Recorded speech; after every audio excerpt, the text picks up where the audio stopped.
विठ्ठल विठ्ठल विठ्ठल विठ्ठल विठ्ठल विठ्ठल विठ्ठल विठ्ठल विठ्ठल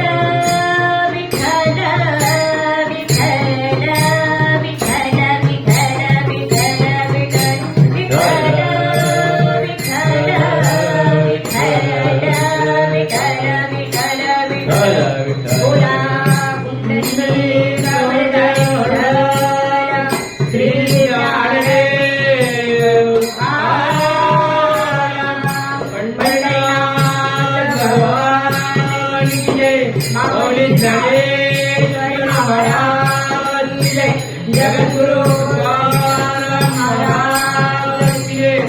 छत्रपती शिवाजी महाराज की जय, जय छत्रपती महाराज की जय, भारत माता की जय, बोलो रे भाई सब संतान की जय, विठ्ठल विठ्ठल विठ्ठल विठ्ठल विठ्ठल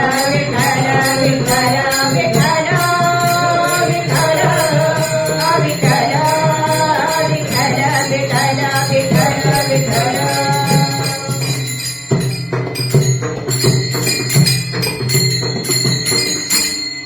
आता तरी पुढे हाची उपदेश नका करुणाश विश्वाचा, सकळांच्या पाया माझे दंडवत फुलेला चित्त शुद्ध करा. हित ते करावे देवाचे चिंतन, हित ते करावे देवाचे चिंतन, करून मन एकविध. सकळांच्या पाया माझे दंडवत आपुलेला चित्त शुद्ध करा. तुका म्हणे लाभ होय तो व्यापार, करा काय फार शिकवावे. सकळांच्या पाया माझे दंडवत फुलेला चित्त शुद्ध करा. विठ्ठल विठ्ठल विठ्ठल विठ्ठल विठ्ठल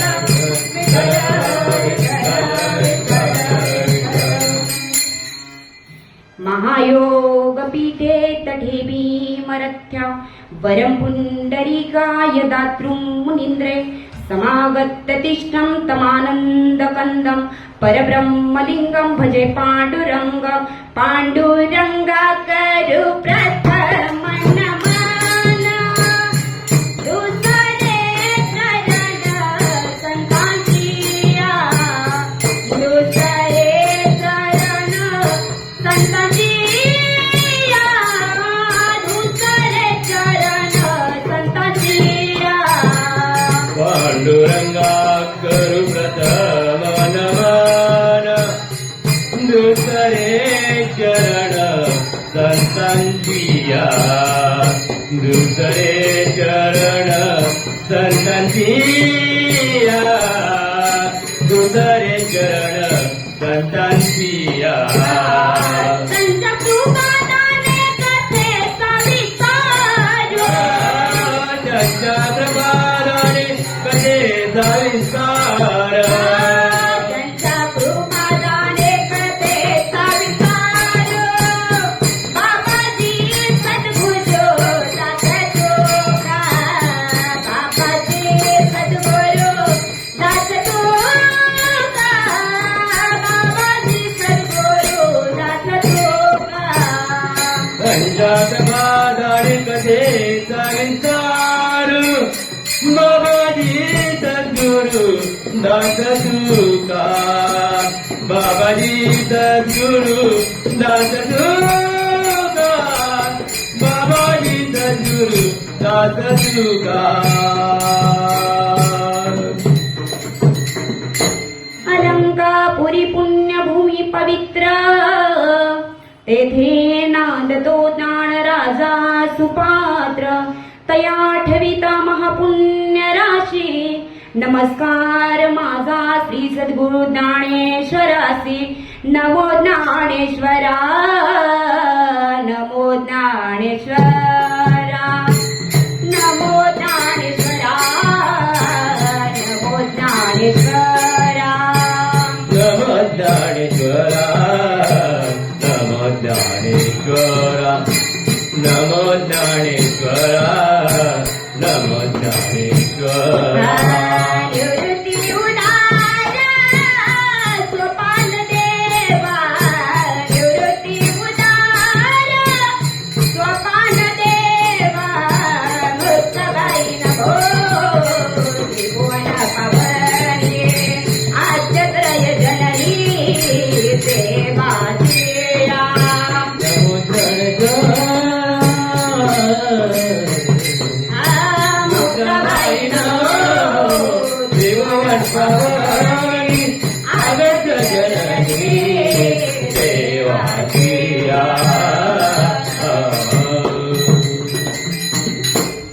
नमो सद्गुरु तुकया ज्ञानदीपा नमो सद्गुरु सच्चिदानंद रूपा नमो सद्गुरु भक्त कल्याण मूर्ती नमो सद्गुरु भास्करा पूर्ण कीर्ती विठ्ठल विठ्ठल विठ्ठल विठ्ठल विठ्ठल विठ्ठल विठ्ठल विठ्ठल विठ्ठल आता तरी पुढे हाची उपदेश नका करू नाश विश्वाचा सकळांच्या पाया माझे दंडवत आपुलेला चित्त शुद्ध करा. प्रस्तुत प्रसंगी प्राप्त सेवेसाठी निवडलेला भंग जगद्गुरु संत तुकाराम महाराज यांचा नव्हे तर अखंड हिंदुस्थानाचे कुलदैवत आराध्य दैवत म्हणजे छत्रपती शिवाजी महाराज यांचे आद्यगुरु म्हणजे जगद्गुरु संत तुकाराम महाराज. आपण त्यांचा 4 चरणांचा अभंग आणि सर्वांच्या पाठांतरातला आहेच, सगळ्यांच्या पाठांतरातील हा 4 चरणांचा अभंग आपण या सेवेसाठी निवडलेला आहे. विठ्ठल विठ्ठल विठ्ठल विठ्ठल विठ्ठल विठ्ठल विठ्ठल. जगद्गुरु संत तुकाराम महाराज सांगतात की आता तरी पुढे हाचे उपदेश तुझ्या आयुष्याचा तू नाश करू नकोस. पुन्हा दुसऱ्या चरणामध्ये सांगतात की सगळ्यांच्या पाया माझे दंडवत, सगळ्यांच्या पायावरती मी नतमस्तक होऊन सांगतो की तुमचं चित्त आहे ते शुद्ध करा. तिसऱ्या चरणामध्ये सांगतात की आपलं मन आहे, आपलं मन हे जे पांगलेलं आहे ते सगळं एकाग्रत करून आपण देवाची भक्ती देवाची सेवा करणं गरजेचं आहे. आणि सगळ्यात शेवट जेव्हा माणूस काही ऐकत नाही तेव्हा जगद्गुरु संत तुकाराम महाराज सांगतात की आता फार काय शिकवावे. विठ्ठल विठ्ठल विठ्ठल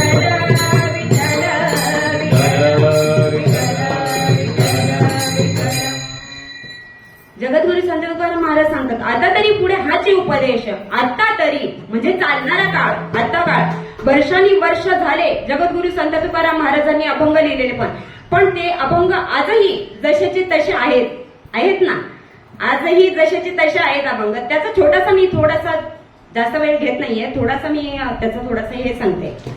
एका शेतामध्ये आई काम करत असते आणि लेकरू म्हणजे खूप कडाक्याचं ऊन पडलेलं असतंय. आई शेतामध्ये काम करत असते आणि कडाक्याचं ऊन पडलेलं असतं तर तो लेकरू सारखं आईला चिपकण्यासाठी पाठीमागणं जातो.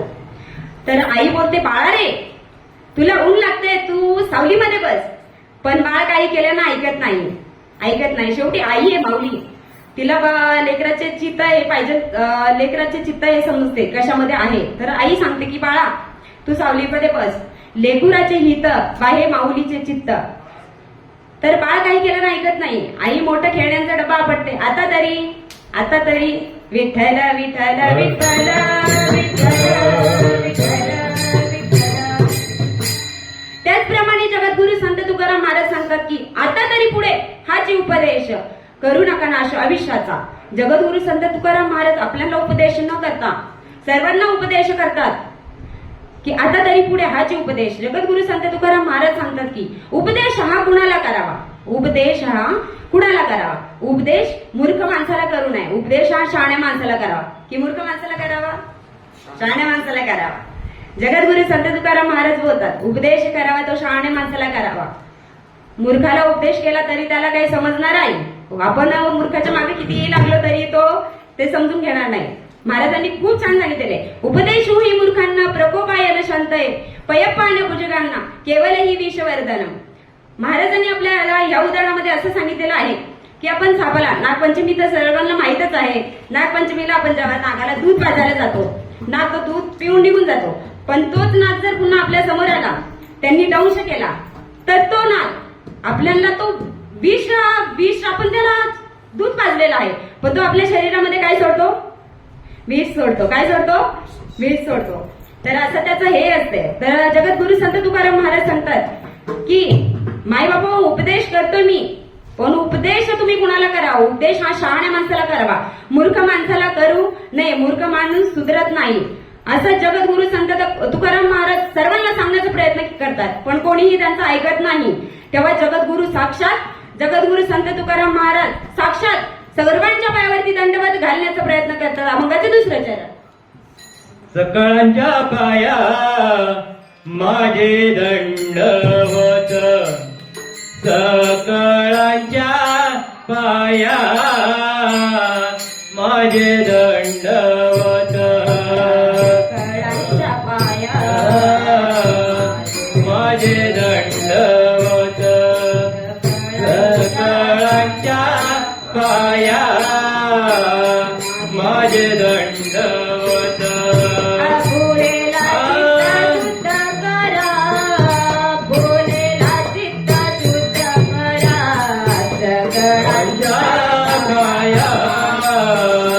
माझे दंडवत, सकळांच्या पाया माझे दंडवत.